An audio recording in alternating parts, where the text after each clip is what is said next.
ঠিক 1 মাস আগের গল্প আমি তোমাদের সাথে আজকে শেয়ার করতে চলেছি। 1 মাস আগে থেকে মানে এত হেকটিক শিডিউল ছিল, তো অভিজিৎদা সাডেনলি আমাকে বলল একটু ঘুরে এলে হয়, কি বলো সুচেতা? তো আমি ভাবলাম যে এত চাপ যাচ্ছে নিজেকে একটু সময় দেওয়া প্রয়োজন। তো তাই এই বিজি শিডিউলের মধ্যেই 4 দিন সময় বের করে নিয়েছি আমরা আমাদের জন্য ঘুরে আসব শিলং থেকে। শিলংটা কখনো যাওয়া হয়নি, সবাই বলে খুব সুন্দর জায়গা। তো আমরা বেরিয়ে পড়লাম শিলংয়ের উদ্দেশ্যে। এখানে দেখতে পাচ্ছ আমি, মিষ্টি, দাদা, বৌদি, সায়ন সবাই মিলে করে আমরা বেরিয়ে পড়েছি ঘুরতে যাওয়ার জন্য। আর এখানে আমি মিষ্টিকে ক্লিপ দিয়েছি, ওর পছন্দ হয়েছে কিনা জানি না, ওকে আমি ওর এক্সপ্রেশন দেখার জন্য ওই ভিডিওটা করেছিলাম।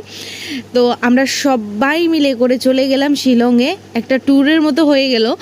আর সবাই এত মজা করেছি, পরপর ভিডিওগুলো আসতে থাকবে, তোমাদের সাথে আমি শেয়ার করব পরপর ভিডিওগুলো। আমরা কোথায় কি গিয়েছি, কত কি খরচা পড়েছে, সব কিছু আমি তোমাদের সাথে শেয়ার করব। আর তোমরা এরপরেই ঠিক দেখতে পাবে আমরা ফ্লাইটে উঠে গেলাম, উঠে করে এবার চলে যাব গুয়াহাটি থেকে শিলং। এই ছিল আজকের ভিডিওটা। তারপর আমরা শিলংয়ে গিয়ে করে প্রায় 3 ঘন্টা, 3 থেকে 3.5 ঘন্টা রাস্তা ছিল গুয়াহাটি থেকে শিলং যাওয়ার পথে। আমরা রুমে চলে গেলাম। তারপর দেখো এখানে মিষ্টি কি বলছে।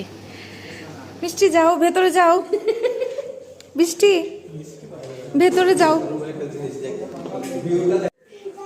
হ্যাঁ, কি হয়েছে মিষ্টি? কি হয়েছে এখানে? কি হয়েছে? ও, টেপটা বন্ধ করে দিতে হবে তো। সো এই ছিল আজকের ভিডিও। দেখা হচ্ছে পরের ভিডিওতে, ততক্ষণের জন্য রাধে রাধে।